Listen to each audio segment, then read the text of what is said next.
Bonjour à tous, merci d'être présents aujourd'hui et merci aux membres du jury d'avoir accepté de lire et d'évaluer ce travail de thèse qui s'inscrit donc dans le projet Half-Brain et qui s'intitule Évaluation multimodale du fonctionnement neurocognitif et de la réorganisation cérébrale anatomique après une hémisphérotomie chez des patients atteints d'une encéphalite de Rasmussen.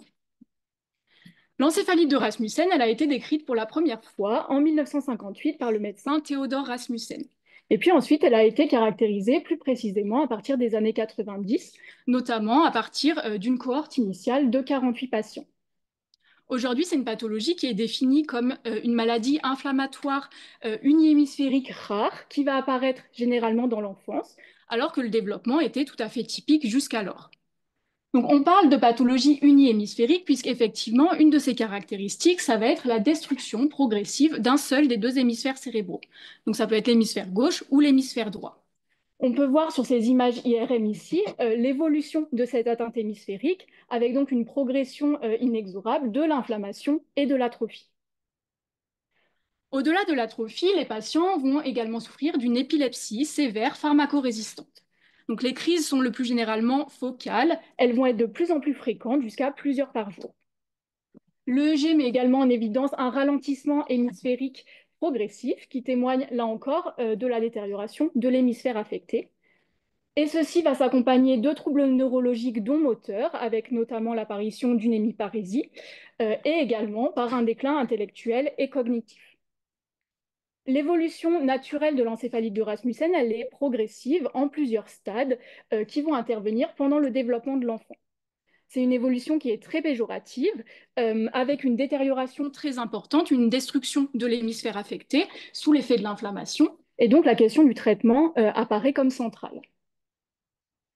Ce choix de traitement, il suscite de nombreuses questions puisqu'il va s'agir à la fois de contrôler les crises épileptiques, mais aussi de stopper la progression du déclin neurologique. L'épilepsie, elle est pharmacorésistante, c'est-à-dire que les traitements antiépileptiques ne sont généralement que peu efficaces. Donc, en ce sens, c'est l'intervention neurochirurgicale chirurgicale qui va apparaître la plus adaptée pour stopper les crises épileptiques. Mais dans ce cas, la progression, le risque pardon, de détérioration neurologique va être plus important, et donc ce qui peut freiner la prise en charge. Certains traitements immunomodulateurs sont à l'effet à ce jour, à l'essai à ce jour, mais le traitement curatif recommandé, ça reste la chirurgie avec l'hémisphérotomie. Donc cette méthode, elle a évolué au fil des années. On est effectivement passé d'une hémisphérectomie anatomique, donc qui consistait en une résection et une ablation complète de l'hémisphère malade, à une hémisphérotomie, qui est donc une déconnexion fonctionnelle via des incisions au niveau de la substance blanche, tout en laissant en place partiellement cet hémisphère malade dans la boîte crânienne.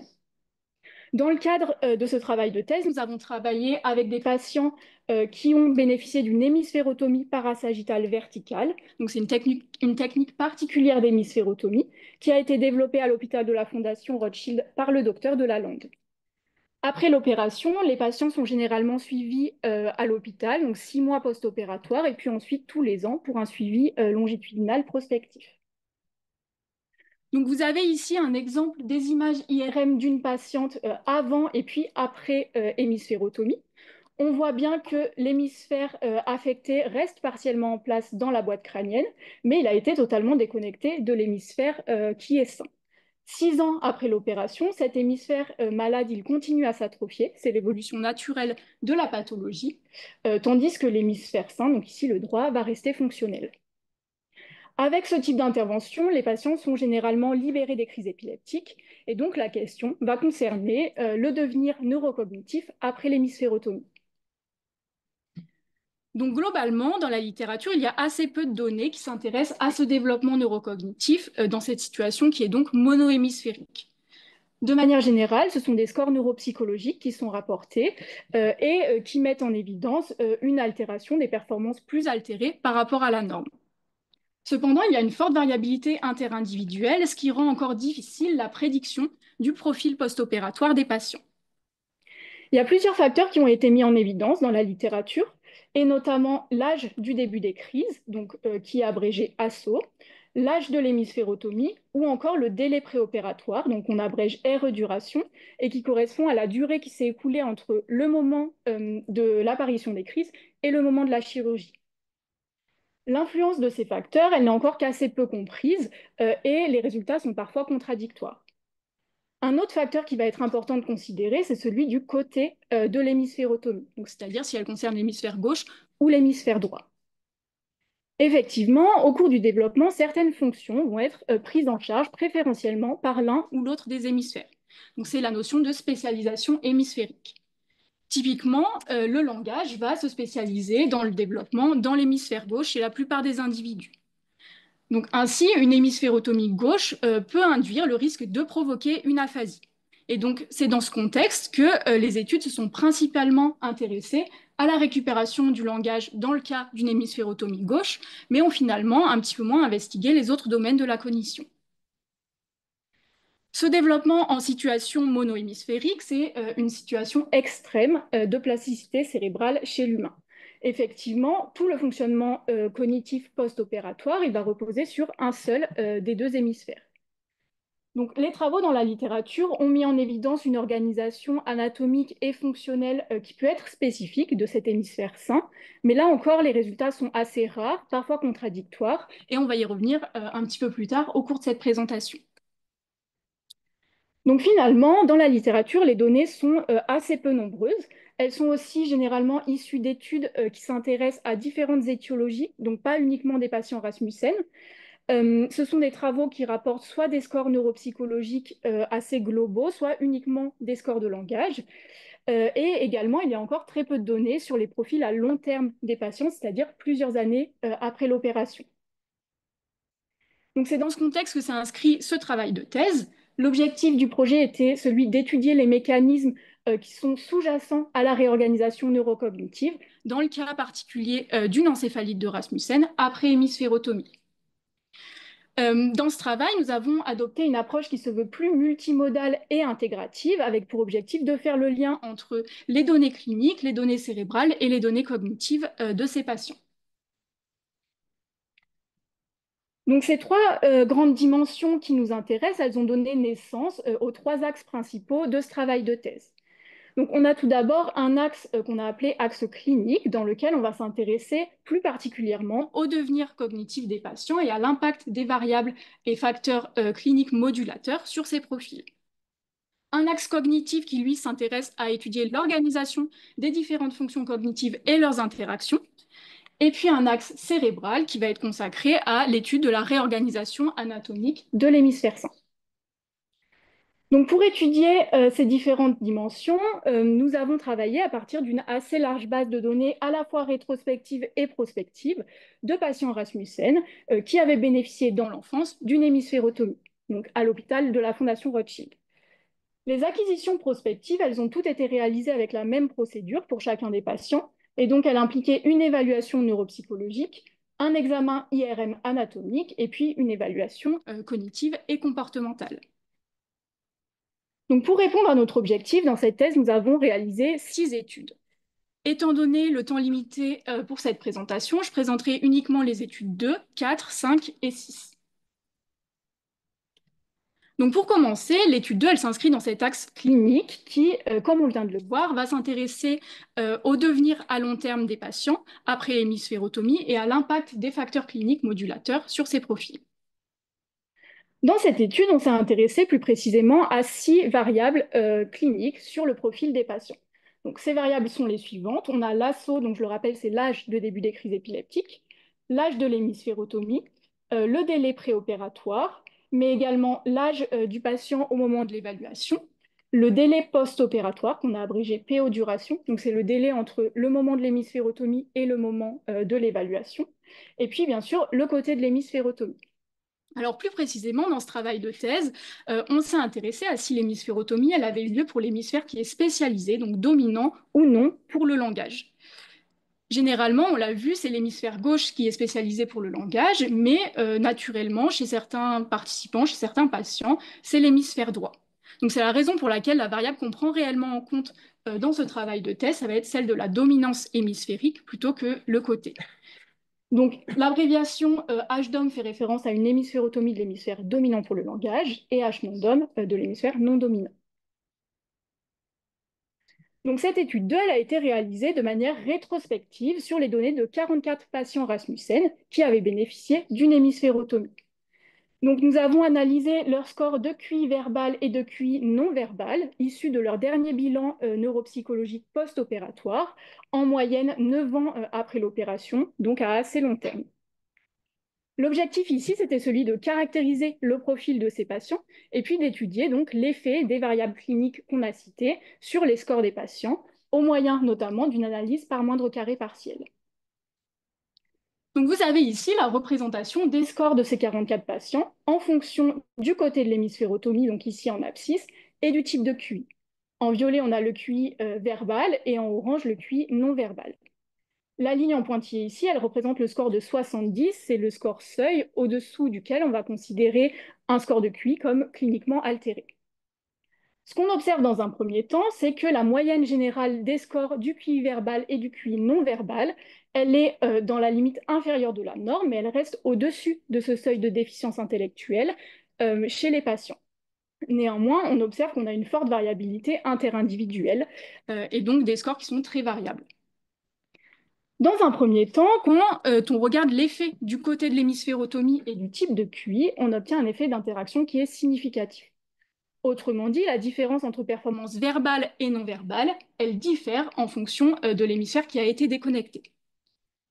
Effectivement, pour le QI verbal, on observe que les performances elles sont significativement meilleures après hémisphérotomie de l'hémisphère non dominant par rapport à hémisphérotomie de l'hémisphère dominant. À l'inverse, on retrouve le pattern opposé pour le QI non verbal, avec des performances qui sont significativement meilleures après hémisphérotomie de l'hémisphère dominant versus non dominant.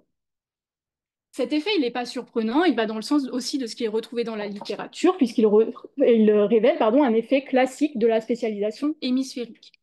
Donc, les scores sont plus altérés lorsque l'hémisphère déconnecté, c'est celui qui était spécialisé pour la fonction en question.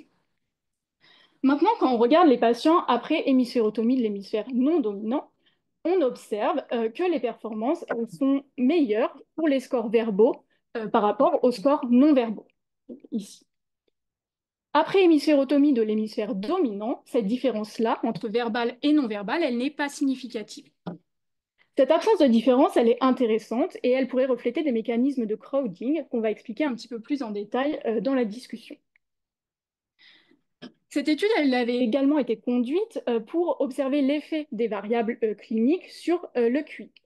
Concernant le QI verbal dans un premier temps, cette analyse a mis en évidence une variable latente significative qui reflète donc une association entre les variables cliniques considérées et le QI verbal. Plus précisément, on a pu identifier 3 variables qui sont celles qui contribuent le plus à cette variable, à cette composante latente, et ce sont celles qui sont représentées en bleu sur ce graphique. Donc, plus schématiquement, on observe que de moins bonnes performances de QI verbal sont associées d'une part à un délai préopératoire qui est plus long, à une hémisphérotomie de l'hémisphère dominant pour le langage, ainsi qu'à un âge plus élevé au moment de l'hémisphérotomie. Maintenant, lorsqu'on réalise à nouveau ce type d'analyse, mais cette fois sur le QI non verbal, on ne retrouve pas de composante latente significative, ce qui nous suggère que les variables cliniques qui sont prises en compte dans ce modèle ne sont pas significativement associées au QI non verbal. Donc pour conclure, ces résultats ils mettent en évidence dans un premier temps qu'une récupération est possible avec des scores qui sont certes généralement inférieurs à la norme, mais qui ne sont pas complètement déficitaires, ni pour le QI verbal, ni pour le non-verbal.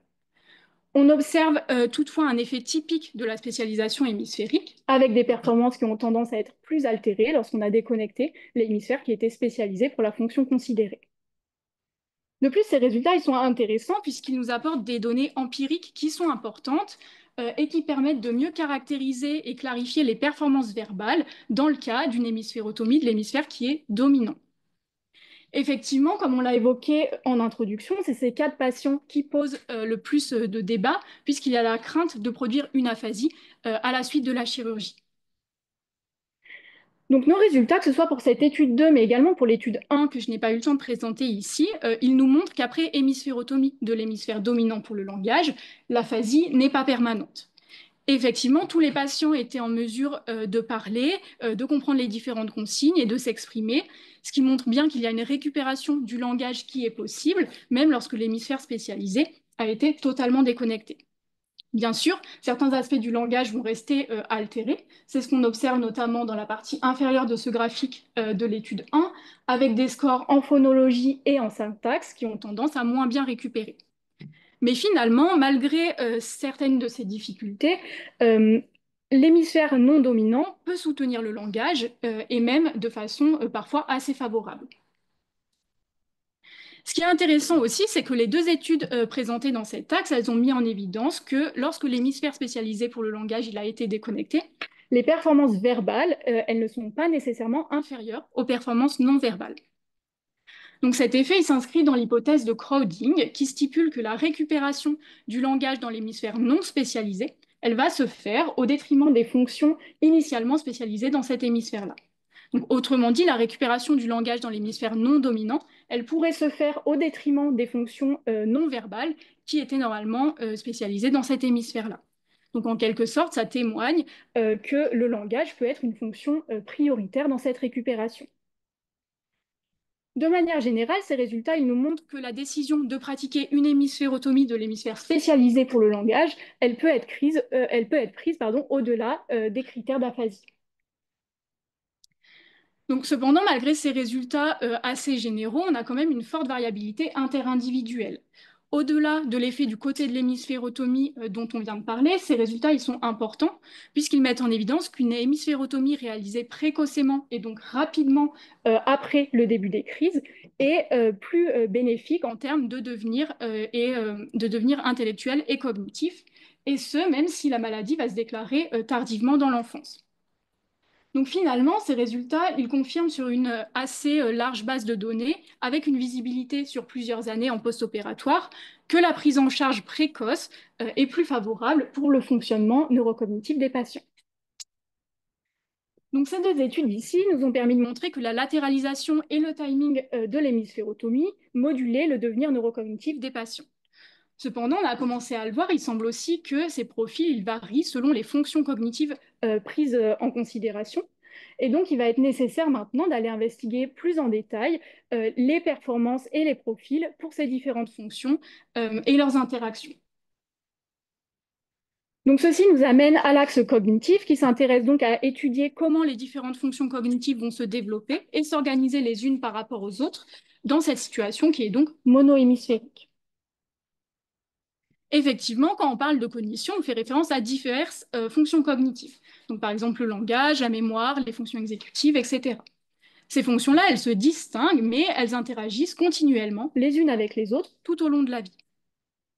Donc, les fonctions cognitives, elles sont désormais reconnues comme intégrées dans des réseaux neurocognitifs qui sont larges, et c'est ce qui est traduit par cette notion de cognitome.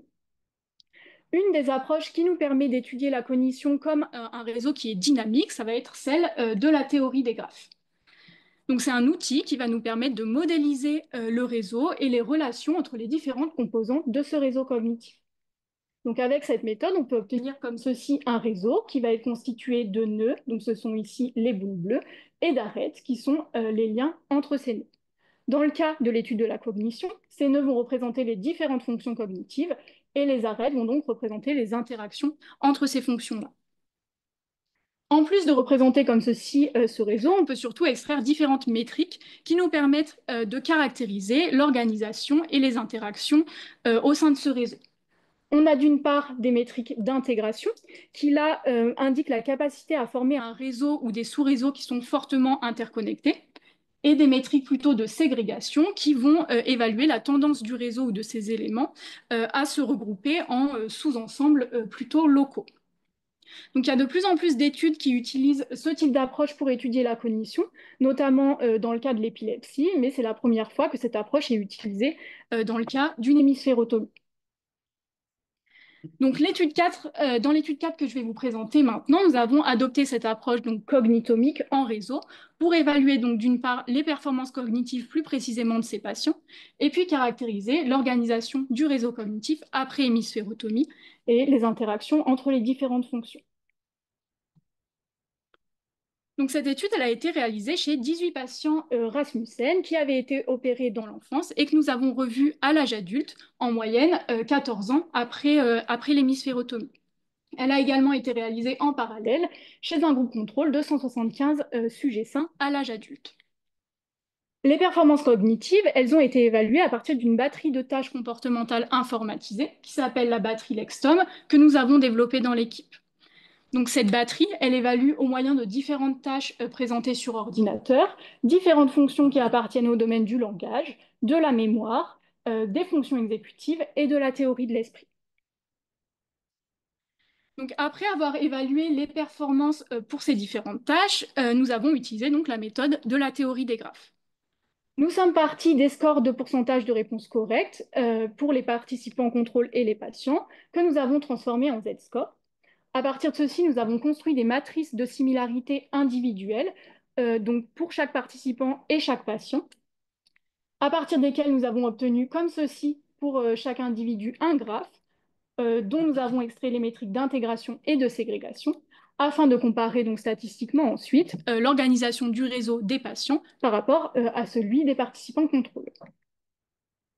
Donc, en termes de performance, on a sur ce graphique les performances des patients Rasmussen pour chacune des tâches. Donc, ce sont ici les points bleus et verts par rapport à la distribution des scores des participants contrôle, donc qui sont représentés par les histogrammes. Les fonctions les plus déficitaires, c'est-à-dire pour lesquelles le pourcentage de patients qui présentent un score en dessous du seuil déficitaire est le plus élevé, étaient la mémoire de travail, la syntaxe et la théorie de l'esprit. À l'inverse, les fonctions qui étaient les plus préservées étaient la sémantique, la mémoire verbale et l'inhibition. De manière intéressante, on n'a pas retrouvé d'effet du côté de l'hémisphérotomie sur les performances à ces différentes tâches, excepté pour la tâche d'attention. Nous avons également regardé l'effet du délai préopératoire donc sur ces performances, puisque c'était la variable qu'on avait retrouvée comme centrale dans l'étude 2. Et ici, on retrouve un effet pour les tâches de sémantique, de mémoire verbale, de mémoire de travail et de flexibilité, avec des performances qui sont meilleures lorsque le délai préopératoire il est plus court. Donc, voici maintenant la représentation de ces réseaux cognitifs, d'une part des participants contrôle et des patients Rasmussen. Je rappelle, on a obtenu ces réseaux au niveau individuel, donc ici, il s'agit simplement d'une représentation qui est moyennée. Les nœuds représentent donc les différentes fonctions évaluées, et puis on a la couleur qui représente les différents domaines. Par exemple, ici en vert, c'est le langage. Lorsque l'on compare en termes d'organisation globale du réseau les métriques des patients par rapport à celles des participants au contrôle, on observe une tendance à ce que les métriques de coefficient de clustering, donc ici c'est une métrique de ségrégation du réseau, mais également les métriques d'efficience globale et de force, qui sont des métriques d'intégration du réseau, soient plus élevées chez les patients par rapport au contrôle. Cette différence, elle n'est pas toujours significative en fonction des seuils utilisés, mais elle reste toujours tendancielle. Au niveau local, on obtient à nouveau des différences significatives entre patients et participants contrôle. On ne va pas détailler ici pour chacune de ces fonctions, mais autrement dit, ça nous montre que la place et le rôle des fonctions au sein du réseau pourraient différer entre les patients et les participants contrôle. Maintenant, lorsqu'on se focalise uniquement sur le réseau des patients Rasmussen, on observe qu'il y a un effet de certaines variables cliniques sur l'organisation de ce réseau-là. De manière intéressante, on ne retrouve pas d'effet du côté de l'hémisphérotomie. Cependant, on retrouve un effet du délai préopératoire sur ces métriques donc, de coefficient de clustering, efficience globale et de force, avec donc plus le délai est court, plus ces métriques sont élevées, et donc plus le réseau il apparaît à la fois comme intégré et ségrégé. De plus, on observe une corrélation significative entre des valeurs élevées de ces métriques et des scores plus élevés de coefficients intellectuels verbal. Donc, les deux études de cet axe, l'étude 4, mais aussi l'étude 3, nous ont permis de montrer que les performances cognitives, elles sont sous-tendues par des réseaux cognitifs et des interactions qui sont dynamiques et modulables. Chez les patients Rasmussen, on a pu voir tout d'abord que la prise en charge de certaines fonctions, en tout cas telle qu'évaluée par notre batterie, elle est plus limitée que d'autres en situation monohémisphérique. Bien que la puissance statistique des tests reste limitée, on retrouve ici à nouveau que le plus tôt est le mieux en termes de performance. Donc, nos résultats en réseau, ils suggèrent aussi que ce réseau chez les patients, il est plus densément connecté, avec une communication qui est plus directe entre les différentes fonctions cognitives. On peut donc faire l'hypothèse qu'avec un seul hémisphère, les interactions entre ces fonctions, elles se réorganisent pour permettre une organisation qu'on qualifie de petit monde, avec donc une augmentation à la fois de l'intégration, mais aussi de la ségrégation. L'augmentation de ces paramètres, on l'a vu, elle serait associée d'une part à un délai préopératoire plus court, mais aussi à une meilleure efficience intellectuelle, ce qui nous amène à faire l'hypothèse que cet accroissement des interactions entre fonctions cognitives pourrait permettre en quelque sorte de maximiser le fonctionnement lorsque toutes les fonctions doivent être prises en charge par le même hémisphère. Donc, on a pu voir dans cet axe les apports de cette approche cognitomique donc pour investiguer les interactions cognitives. Maintenant, pour approcher une méthodologie qui soit davantage multimodale, il va être important de mettre en lien ces résultats cognitifs-là avec ce qui est observé au niveau de l'organisation cérébrale de l'hémisphère sain. Donc ceci nous amène au dernier axe de cette thèse, dans lequel on souhaitait étudier de manière conjointe la cognition et l'organisation cérébrale dans l'hémisphère sain, donc chez ces patients. Effectivement, ce fonctionnement cognitif dans cette situation qui est monohémisphérique, il va mobiliser une certaine plasticité cérébrale. On a tout d'abord une plasticité qui survient à cause même de la pathologie. Effectivement, avant l'hémisphérotomie, on observe, donc comme on l'a vu en introduction, une atrophie de l'hémisphère affecté, mais également certaines modifications anatomiques et fonctionnelles au niveau de l'hémisphère qui est l'hémisphère sain. Après hémisphérotomie, là encore, il a été montré une réorganisation cérébrale particulière chez les patients dans l'hémisphère sain. Par exemple, pour des tâches de langage après une hémisphérotomie gauche, on peut observer dans l'hémisphère droit des activations au niveau périsylvien et hippocampique. Au niveau anatomique, là encore, des modifications au niveau de la matière blanche et de la matière grise ont pu être relevées dans l'hémisphère sain, mais les résultats demeurent peu nombreux et parfois contradictoires. Par exemple, certains travaux mettent en évidence plutôt une augmentation de l'épaisseur corticale ou du volume dans l'hémisphère sain chez les patients, tandis que d'autres mettent plutôt en évidence une réduction. De plus, ces résultats, ils ont été que rarement statistiquement associés aux performances cognitives, ce qui nous empêche de pouvoir vraiment interpréter et conclure sur des effets éventuels de compensation qui soient adaptatifs ou non chez les patients. Donc, les deux études conduites dans cet axe, elles s'intègrent dans ce contexte avec pour objectif d'étudier conjointement l'organisation cérébrale et cognitive chez les patients. L'étude 5 que nous présenterons rapidement est une étude de cas multiples longitudinales qui se focalise sur le langage, tandis que l'étude 6 est une étude de groupe chez des patients qu'on a revus à l'âge adulte. Donc, cette étude 5, elle a été réalisée dans le cadre d'un séjour INDOC à l'IUGM à Montréal. Dans celle-ci, on a analysé de manière longitudinale les données de 3 patients qui avaient bénéficié d'une hémisphérotomie gauche dans l'enfance à des âges assez différents. Les 3 périodes d'intérêt étaient celles-ci, donc T0 avant la chirurgie, T1, donc 1 an post-opératoire, et T2, 4-5 ans après l'opération. On a également réalisé un groupe contrôle de 393 participants sains qui étaient âgés entre 4 et 20 ans à partir donc, de données IRM qui étaient disponibles sur des bases de données OpenNeuro. Ici, spécifiquement, on s'est intéressé à l'évolution en parallèle des performances de langage chez ces 3 patients et de l'épaisseur corticale de l'hémisphère sain, donc de l'hémisphère droit, au niveau du réseau langagier. Donc, on a ici à gauche ce graphique, l'évolution des performances verbales des patients avant et puis après l'opération. On observe qu'on a 3 profils qui se distinguent. La patiente ici en violet va récupérer assez rapidement des performances verbales qui sont dans la norme, donc dans la zone grisée, ici dès 1 an après l'opération. La patiente ici en orange va récupérer, mais à plus long terme, on est ici à 4-5 ans post-opératoire, tandis que le patient en vert ne va pas récupérer de performances verbales qui sont normatives, même à long terme.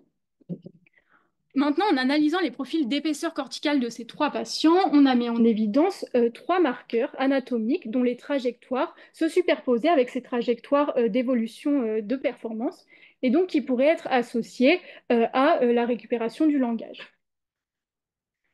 Donc, premièrement, il semble qu'une épaisseur corticale qui soit plus importante que la norme, elle soit associée à chaque temps à des performances verbales qui sont plus altérées. Donc, les profils langagiers, ils apparaissent plus favorables lorsque l'épaisseur corticale de l'hémisphère sain, elle est dans la norme, par rapport à ce qu'on observe donc chez les participants contrôle. Un deuxième marqueur, ça va être celui de la maturité du réseau cérébral langagier. Les nuages de points ici représentent les participants, donc l'organisation du réseau structurel chez les participants contrôle.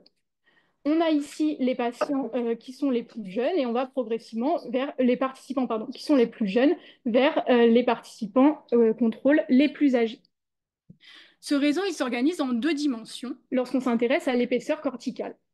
Et donc, de manière intéressante, ça semble varier au cours du développement.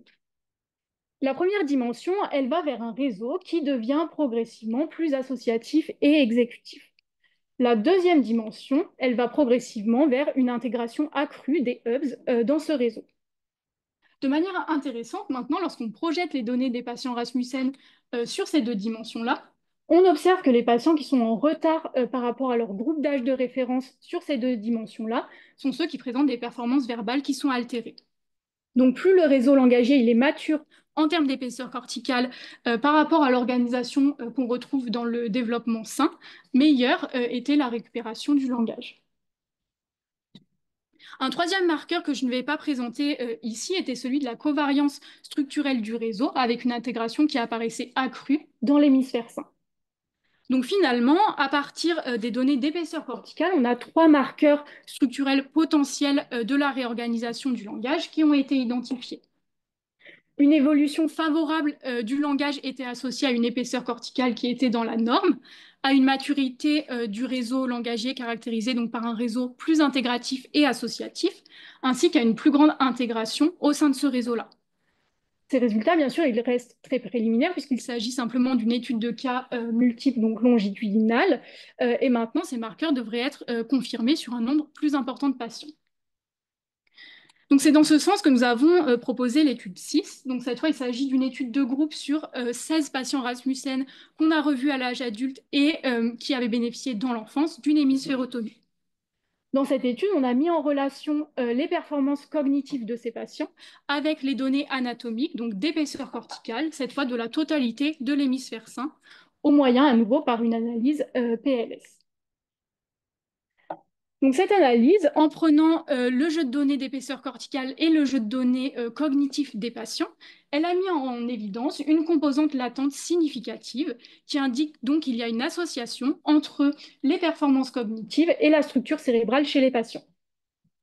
On peut voir sur ce graphique que la corrélation entre le score cognitif latent et le score cérébral latent, elle est de 0,77, ce qui indique une forte association. En revanche, de manière intéressante, lorsqu'on regarde uniquement pour les patients après hémisphérotomie de l'hémisphère dominant, on retrouve que cette corrélation elle est significative, mais ce n'est pas le cas après hémisphérotomie de l'hémisphère non dominant. Au niveau cérébral, l'analyse elle a identifié 26 régions qui contribuent de manière significative à la composante latente. Comme on peut le voir ici sur cette figure, ces régions elles sont réparties dans l'ensemble de l'hémisphère sain, ce qui suggère que les profils cognitifs des patients sont associés à des modifications structurelles plutôt globales de l'hémisphère. Maintenant, lorsqu'on regarde quelles sont les fonctions qui contribuent de manière significative à la composante latente, on observe une différence en fonction à nouveau du côté de l'hémisphérotomie. Chez les patients après hémisphérotomie de l'hémisphère dominant pour le langage, on observe qu'une épaisseur corticale qui est plus épaisse, elle va être associée à des performances qui sont moins bonnes pour chacune de ces fonctions qui sont encadrées ici, donc pour les fonctions qui appartiennent aux différents domaines de la cognition. Maintenant, pour les patients après hémisphérotomie de l'hémisphère non dominant pour le langage, on observe que les performances cognitives, elles sont beaucoup moins largement influencées par les modifications de la structure cérébrale dans l'hémisphère sain. Donc pour résumer, ces résultats ils révèlent qu'une épaisseur corticale plus fine dans l'hémisphère sain, elle est associée à de meilleures performances cognitives. Donc ceci illustre la relation entre cerveau et cognition, mais que celle-ci semble aussi beaucoup plus marquée après hémisphérotomie de l'hémisphère spécialisé pour le langage.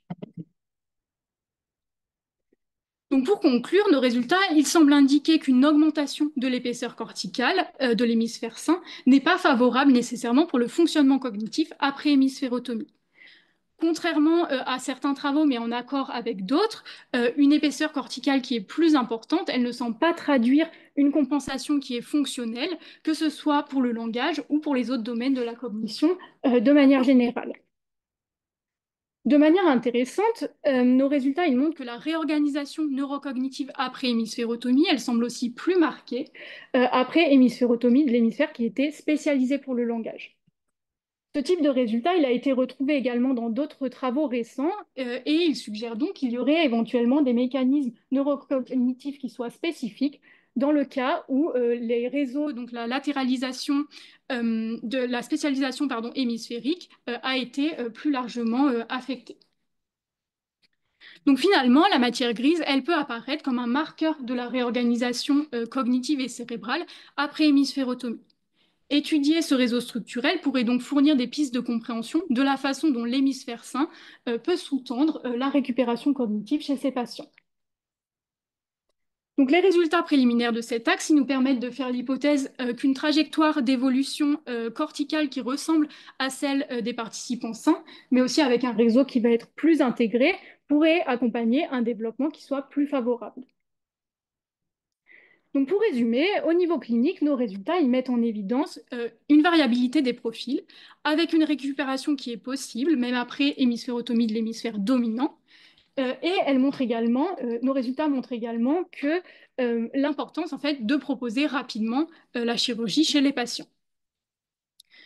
Nous avons observé dans le deuxième axe qu'au-delà du langage, ce sont bien les interactions entre les différentes fonctions cognitives qui sont bouleversées et que celles-ci ont tendance à être plus interdépendantes dans l'hémisphère sain, donc pour sous-tendre la cognition. Et puis effectivement, c'est ce qu'on observe dans le troisième axe, avec cette perspective qui se veut un petit peu plus cognitomique. Il y a une relation qui se dessine entre effectivement la réorganisation cérébrale de l'hémisphère sain et la cognition. Donc, en croisant ces différents résultats de nos études, issus donc d'une part de données cliniques, mais aussi anatomiques et cognitives, il y a plusieurs mécanismes qui peuvent apparaître. Tout d'abord, il semble qu'il y a un rôle particulier du langage dans l'organisation neurocognitive. Effectivement, ce langage, il semble prioritaire dans la récupération, que l'hémisphérotomie, elle ait eu lieu pour un hémisphère qui est dominant ou non pour le langage. Donc, comme en témoignent par exemple les mécanismes de crowding. Par ailleurs, on a observé que lorsqu'on déconnecte l'hémisphère qui est spécialisé pour le langage, là, les modifications neurocognitives, elles semblent plus marquées, ce qui illustre là encore la nécessité de maintenir cette fonction. Au-delà de cette question du langage, un autre sujet important, c'est celui du timing de l'hémisphérotomie.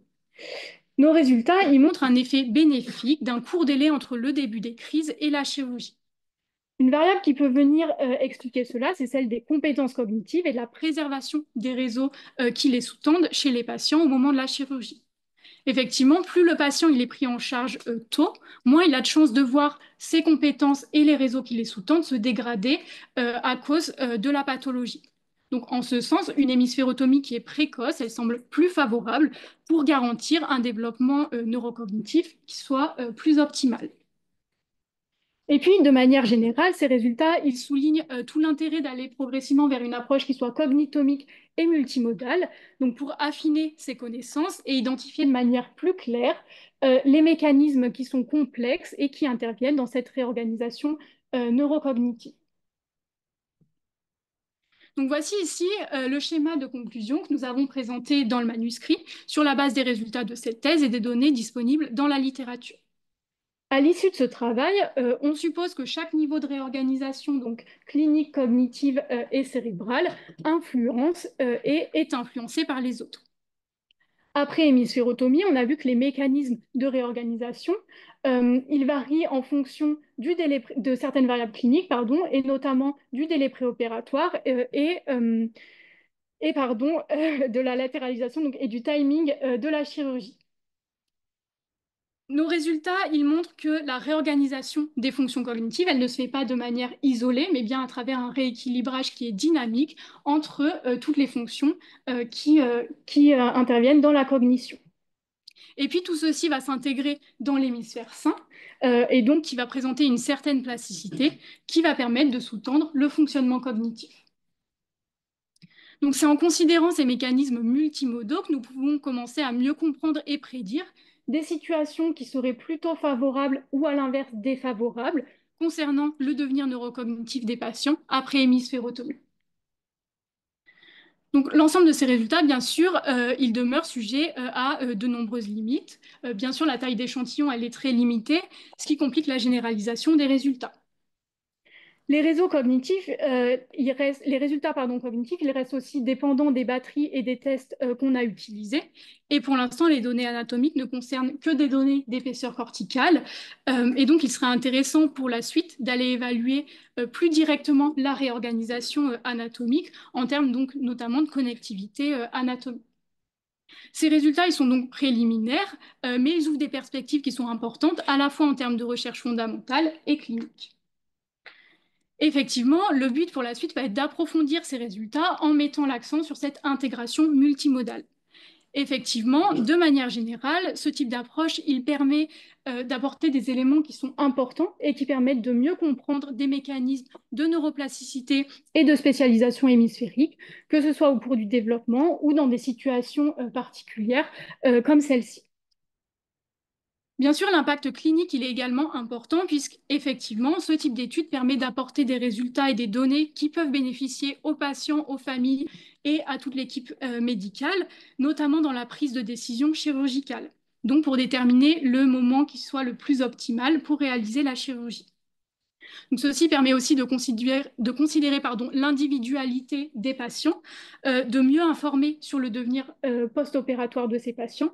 Et on espère aussi par la suite que ces résultats pourraient bénéficier à la mise en place de programmes de rééducation qui soient plus adaptés et qui puissent maximiser la récupération des patients Rasmussen après hémisphérotomie. Donc, je tiens maintenant à remercier l'ensemble des personnes qui ont contribué à ce travail de thèse, au LPNC, à l'hôpital de la Fondation Rothschild et à l'IUGM à Montréal. Je remercie tous les participants et tous les patients qui ont accepté de prendre part à ce projet et qui se sont investis. Et merci à vous tous pour m'avoir écouté.